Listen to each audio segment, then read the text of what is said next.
좋은 아침입니다. 오늘 우리가 함께 대할 말씀은 로마서 15장 16절 17절 말씀입니다. 하나님께서 이 은혜를 내게 주신 것은 나로 하여금 이방 사람에게 보내심을 받은 그리스도 예수의 일꾼이 되게 하여 하나님의 복음을 전하는 제사장의 직무를 수행하게 하시려는 것입니다. 그리하여 이방 사람들로 하여금 성령으로 거룩하게 되게 하여 하나님께서 기쁨으로 받으실 제물이 되게 하시려는 것입니다. 그러므로 나는 하나님을 섬기는 일을 그리스도 예수 안에서 자랑스럽게 생각합니다. 가룟 유다의 자리를 대신해서 마띠아를 세울 때 베드로는 이 사도에 대해서 사도행전 1장에 이렇게 얘기합니다. 곧 요한이 세례를 주던 때로부터 예수께서 우리를 떠나 하늘로 올라가신 날까지 늘 우리와 함께 다니던 사람 가운데서 한 사람을 뽑아서 우리와 더불어 부활의 증인으로 삼아야 할 것입니다. 베드로의 말입니다. 무슨 말인가요?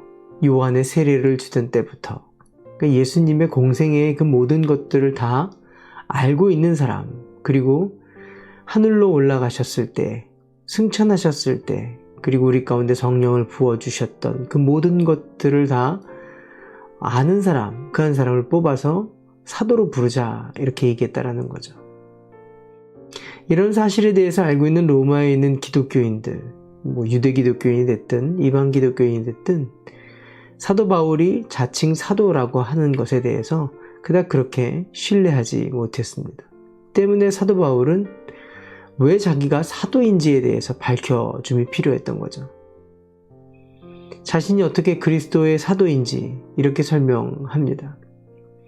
그리스도께서 이방 사람들을 복종하게 하시려고 나를 시켜서 이루어 놓으신 것밖에는 아무것도 감히 말하지 않겠습니다. 내가 그리스도 안에서 하나님의 일을 한 것은 돌이켜보면 나를 주님께서 부르셔서 사용하시고 이방인들이 예수 그리스도를 믿도록 하기 위해서 나로 하여금 주님께 순종하게 만들었다라는 거예요. 그것은 내가 한 것이 아니라 내 안에 성령님의 능력으로 되었다라는 것을 고백하고 있습니다. 내가 누굴 만나면 그때 성령님께서 말하게 하셨다라는 거죠. 그래서 복음을 증거했다라는 겁니다. 그리고 그렇게 복음이 증거됐을 때 그 사람은 그리스도를 영접했다라는 거죠. 내가 죽기를 각오하고 행동한 것도 성령님의 이끌림을 받아 그렇게 할 수 있었다라는 거고요. 강하고 담대한 마음도 성령님이 주셨다라는 거예요. 성령님께서 안수해라 라고 하니까 안수하니 또 병자가 고침을 받고 안수하고 기도하니 또 억눌렸던 영혼들이 자유케 되고 귀신들이 떠나고 사단의 권세가 무너지는 것을 경험하게 되었다. 이렇게 얘기하는 겁니다. 여기서 나를 시켜서 이루어 놓았다라는 말, 다시 말하면 성령의 인도하심에 나는 순종한 것뿐입니다 라고 말하는 거죠. 순종은요, 믿음과 같은 단어입니다. 믿음이라는 말은 순종으로 바꿔도 또 순종이란 말을 믿음으로 바꿔도 전혀 이상할 것이 없습니다.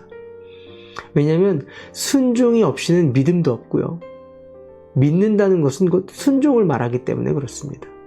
내가 당신을 믿습니다 라고 말한다면 그것은 당신과 함께 하겠습니다 라는 뜻이에요. 뒤집어서 내가 그 사람과 함께 하고 있다 라는 것은 내가 그 사람을 믿고 있습니다 라는 뜻이죠. 믿지 못하면 함께 할 수 없고요. 함께 하지 못한다는 것은 믿지 못한다라는 거예요. 이것이 순전한 믿음이고 순전한 순종입니다. 이걸 때론 복종이라고 사도 바울은 표현하기도 해요. 이것을 합쳐서 사도 바울은 뭐라고 얘기하냐면 의롭다 이렇게 얘기하는 겁니다. 이제부터 온전한 바른 관계가 세워진다라는 거죠. 온전한 관계가 형성되는 관계가 되었다라는 거죠. 순종함으로, 믿음으로. 하나님은 언제나 의로우신 하나님입니다. 때문에 우리도 하나님 앞에서 의롭게 살아야 합니다.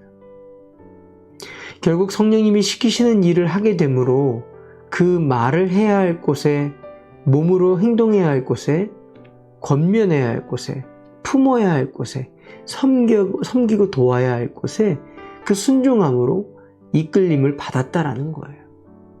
그리고 그 이끌림을 받고 순종했더니 놀라운 역사들이 벌어졌다라는 겁니다.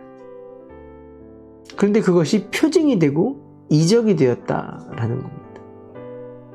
여기서 표징이 된다, 이적이 된다라는 말은요, 표징은 놀라운 기적이 일어났는데 기적으로 머무르는 것이 아니라 그 기적을 통해서 하나님의 살아계심을 드러내게 됐다라는 거예요. 나아가 하나님의 살아계심을 드러내는 것은 예수 그리스도가 하나님의 아들이라는 것을 드러내는 것도 같이 포함하고 있습니다. 그러니 사도 바울이 하나님의 인도하심, 성령님의 인도하심을 받고 순종했더니, 믿었더니 그것이 표징이 되었고, 그 순종으로 말미암아 살아계신 하나님이 드러났을 뿐만 아니라 그리스도가 우리의 죄를 담당하신 하나님의 아들이라는 것이 증명이 되었다라는 거예요. 놀라운 사실입니다. 놀라운 하나님의 역사, 하나님의 살아계신 것, 이 모든 것들의 질서를 주관하고 계신 것이 드러나는 사건입니다. 이것이 어떻게 그렇게 되었나요? 성령님께 순종함으로, 믿음으로 가능하게 되었다라는 겁니다. 오늘 저와 여러분이 이 땅을 살면서 이 땅을 변화시켜야 할 하나님의 사람입니다. 어떻게 변화시킬 수 있을까요? 저와 여러분은 메시아의 사람들이고 그리스도의 사람들이고 선지자이며 제사장이며 왕 같은 사람들입니다. 또 사도의 직분도 있는 사람들이에요.